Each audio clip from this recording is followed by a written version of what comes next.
Assalamualaikum, nama saya Nur Atira Amalin binti Cik Mustafa.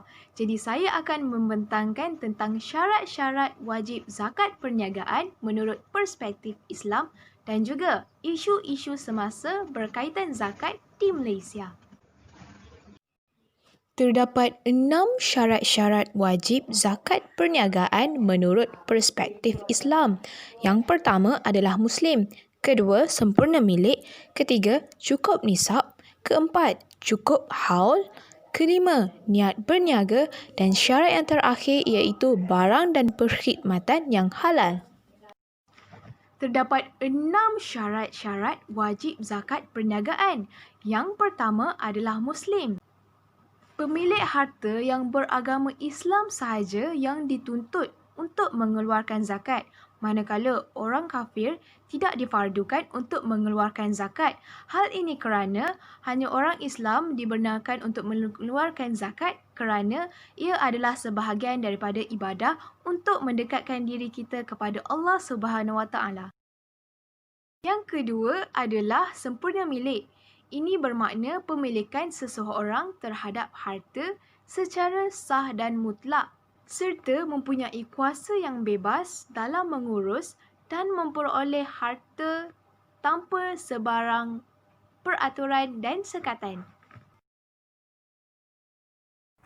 Syarat pemilikan sempurna diambil daripada dalil-dalil berkenaan zakat yang menyandarkan perkataan harta kepada pemiliknya, sebagaimana firman Allah dalam surah At-Taubah ayat 103 yang bermaksud, ambillah sebahagian dari harta mereka menjadi sedekah, yakni zakat, supaya dengannya engkau membersihkan mereka dari dosa dan mensucikan mereka dari akhlak yang buruk.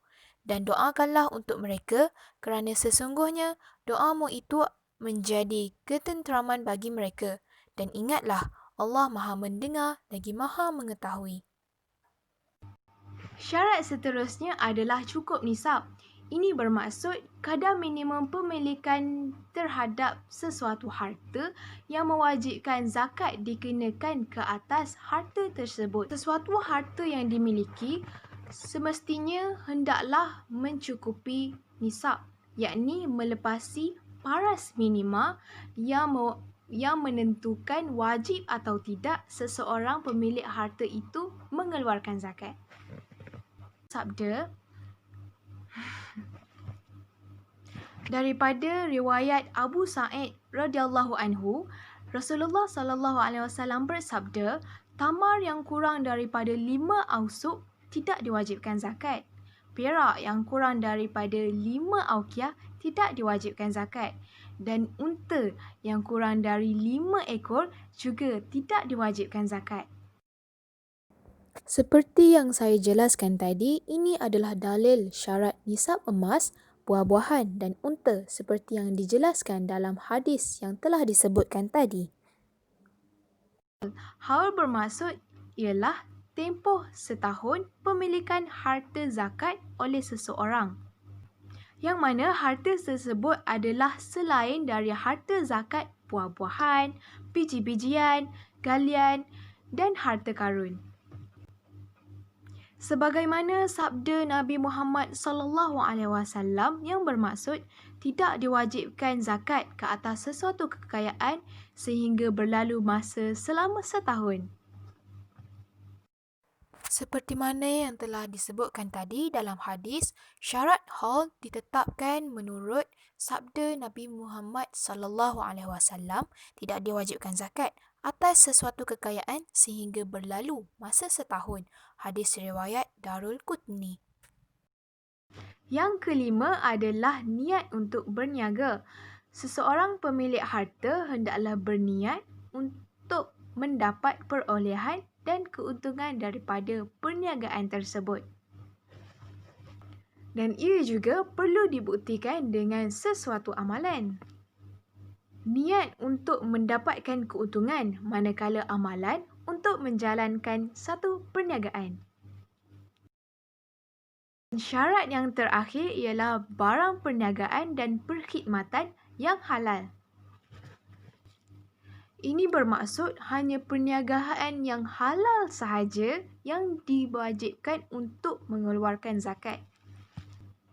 Semua bentuk perniagaan yang haram sama ada dari segi zatnya, iaitu seperti arak dan juga khinzir, juga tidak diwajibkan zakat. Berdasarkan e-laporan berita harian, menurut Pengurus Unit Syariah Pusat Pungutan Zakat Majlis Agama Islam Wilayah Persekutuan, Ahmad Husni Abdul Rahman berkata, kaedah paling mudah menguruskan harta syubhah adalah dengan menyerahkannya pada pungutan zakat supaya Baitul Mal menguruskannya mengikut kaedah tertentu. Seterusnya, mari kita beralih kepada isu-isu semasa yang berkaitan dengan zakat di Malaysia. Menerusi jadual kekerapan membayar zakat pendapatan, dapat kita simpulkan bahawa jumlah tidak membayar zakat pendapatan lebih banyak berbanding yang membayarnya. Ini menunjukkan bahawa masih ramai golongan orang Islam yang tidak membuat bayaran zakat seperti yang sepatutnya. Kajian yang telah dijalankan menunjukkan bahawa majoriti responden tidak membayar zakat perniagaan, iaitu seramai 1,846 orang.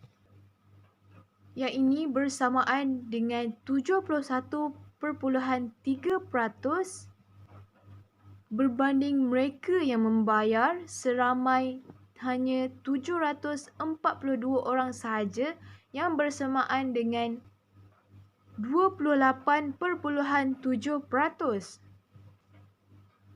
Meskipun kajian ini menunjukkan lebih ramai responden yang tidak membayar zakat, walaupun kajian ini menunjukkan masih ramai orang Islam yang tidak membayar zakat perniagaan, namun matlamat asas kajian adalah sebenarnya untuk menguji faktor-faktor keutamaan yang menyumbang kepada pendapatan zakat di Malaysia. Seperti yang kita lihat, di sini menunjukkan keratan e-laporan berita harian pada tanggal 10 April 2018 menyatakan bahawa masih ramai lagi orang Islam yang kurang kesedaran untuk membayar zakat.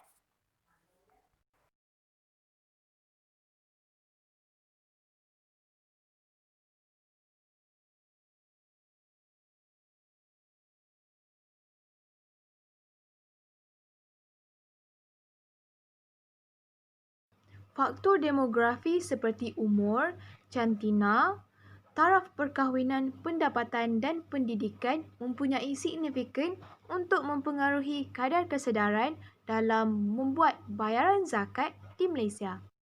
Bahawa tuntutan zakat ini adalah khas untuk hamba-Nya yang betul cukup syarat untuk mengeluarkan zakat, dan ia adalah satu ibadah yang wajib kita laksanakan sebagai seorang hamba yang taat kepada Allah Subhanahu Wa Taala.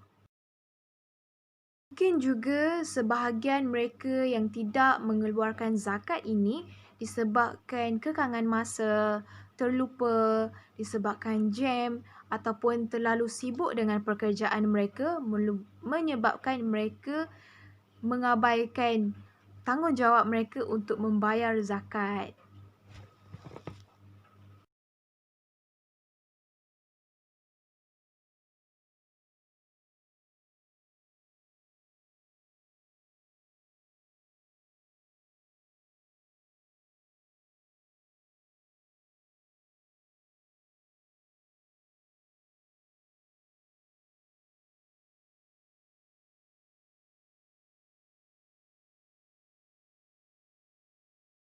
Seperti yang disimpulkan oleh Ibnu Al-Qudamah dalam kitabnya Al-Mughni yang membawa maksud, secara kesimpulannya, apabila terdapat syarat wajibnya untuk membayar zakat seperti cukup nisab, dengan sempurna, maka wajiblah ke atas seseorang itu membayar zakat dengan kadar yang segera.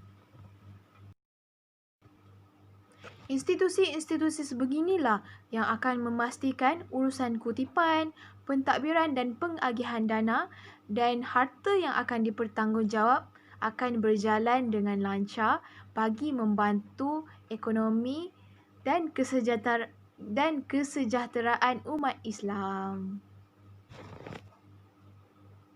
Jadi, sekian itu sahaja daripada saya, Nur Atira Amale. Terima kasih.